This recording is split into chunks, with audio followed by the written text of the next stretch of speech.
What it is, what it do, cyber world. It is your girl, the one, the only, Ash Brown, and this is the ashsaidit show.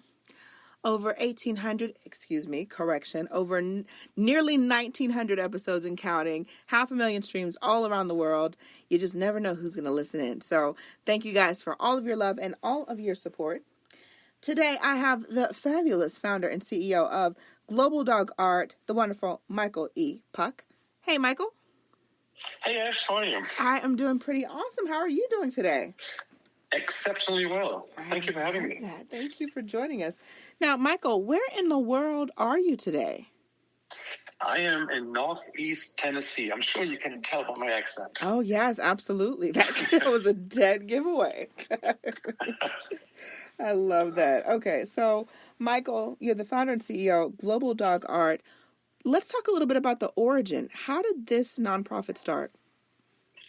So quite honestly, the roots of the nonprofit go back over 50 years. But the actual nonprofit has been around since 2016.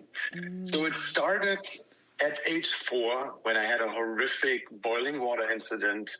And really that dropped me into deep depression and isolation as a child for almost a decade. And it wasn't until age 12 when my family got our first dog that I connected so deeply with that animal that I trusted that dog more than I trusted any person around. Oh, wow. And so I don't know, I'm saying because it was a girl, she probably saved my mental health and maybe even my life. And so having experienced this deep connection with animals, I just always wanted to help animals, give back, and find different ways to do that. Initially, I donated money. I dropped off food at the animal shelter. Eventually, about 6-8 years ago, I started taking pictures at the local animal shelter. And that's where things got interesting. Definitely got interesting. All right, so at the beginning of things for you with this project, what would you say was the most difficult thing to deal with? Quite honestly, I have struggled probably for decades to figure out how I can give back to animals that is not limited by my time or my resources. Because, most of us hold a full-time job. We dedicate 8, 10, 12 hours there. And then we might have an hour here or there to donate, or we have a couple $1,000s a year that we can give to charitable organizations. But in the end, while this is great, and I encourage everyone to do this and continue to do that, it's just a drop in the bucket. And I'm an economist by training, so I always try to see how can I, with the least bit of effort, get the greatest output. And so that's what I've been struggling with for years. And at the beginning of the pandemic, I found a way to break out of this limitation. I love that. What would you say has been a proud moment for you? A proud moment? Quite honestly, I currently have 3 fur babies myself. They're all good-sized dogs. They're all rescues. They're all... Let's put it this way: they're all difficult. They all have their own personalities. They have all lived through trauma. So I'm very proud that my family and I have been able to really provide the resources, the time, the patience to have them around, and they have been a great inspiration. And Ash, I'll tell you, they have been a saving grounds during the time of the pandemic, because the way we can connect with dogs in a way it promotes our mental well-being. Meaning, I experienced that early in childhood after my incident, but just seeing it every day, I'm just so excited and proud that we have 3 dogs and that they're so well-behaved, in quotation marks. Yes. Well-behaved fur babies. I love that. Now, let's talk a little bit about the therapeutic impact of these photographs of dogs. Yeah, so this is where most people have not connected the dots. Because we know from dogs itself, from the real dogs, how good we feel having them around us. We know that they connect us with people when we're out and about and walking them.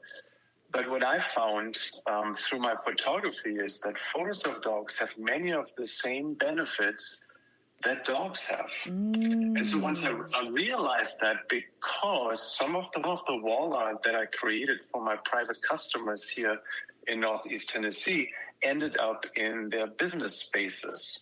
And then they reported back to me saying, you wouldn't believe how many conversations I had with customers, with clients, even with patients, people that have never talked to me before, once of a sudden strike up a conversation because they see that artwork in my business office. Yes. And I said, that's interesting. So I did some research, actually quite a bit of research. And so I found, here are my top 5. I found that photos of dogs reduce stress. And they do that by triggering the feel-good hormone oxytocin by up to 300%. Just looking at a photo of a dog increases oxytocin. Wow.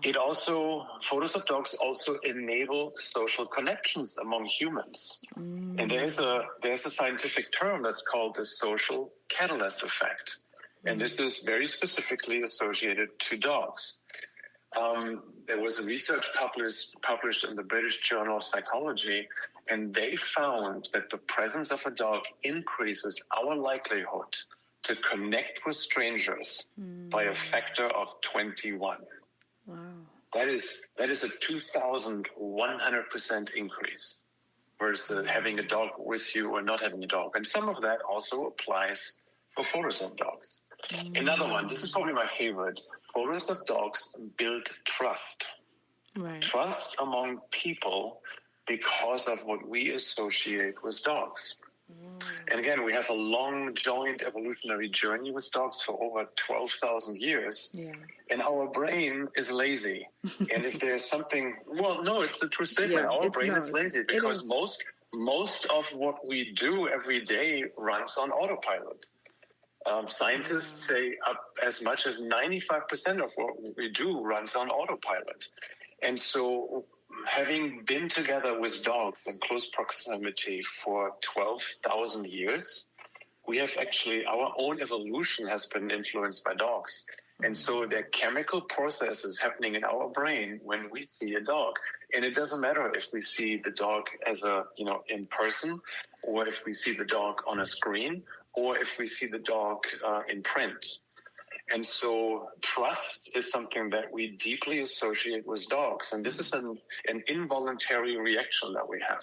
So if you have pictures of dogs hanging in your place of business and people look at that, they have immediately that trusting, welcoming experience. And then happiness and positivity kind of go along with that. And the last one out of my top 5 is it also promotes well-being. The University of Maryland has done research on this. They have found that if you look at a picture of a dog for just 5 minutes, your perceived well-being increases by 16.5%. And I think this is pretty darn impressive. Yeah, it is. All of it. That is pretty awesome. Wow, amazing. And I know that you and your team have the goal of saving 1 million dogs by 2030. So Yes. So we created something that we call the Global Dog Art Gallery.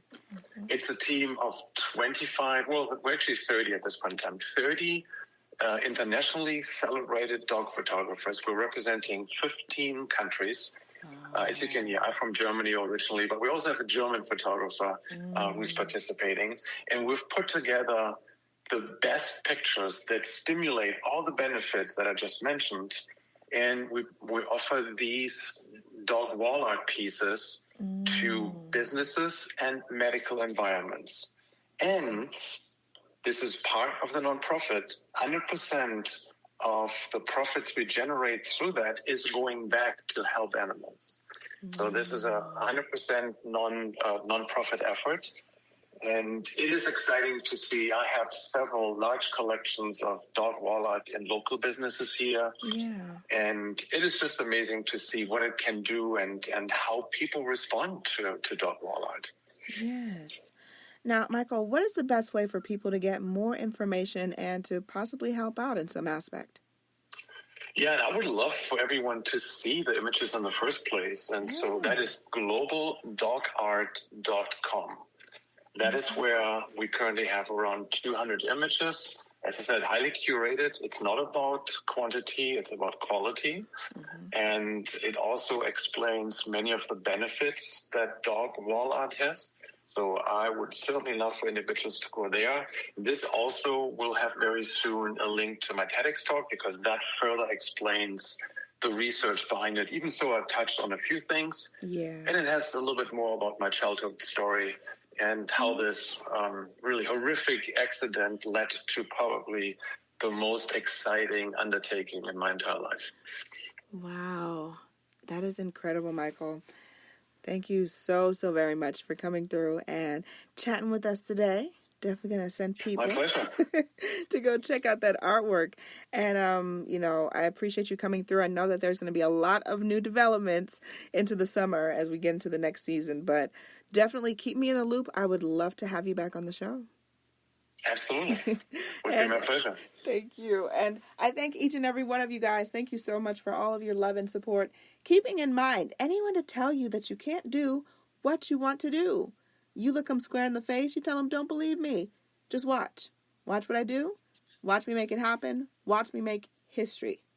That's what we're doing this for, the history books. Social media is nice, but real life is so much better. Until next time, you guys.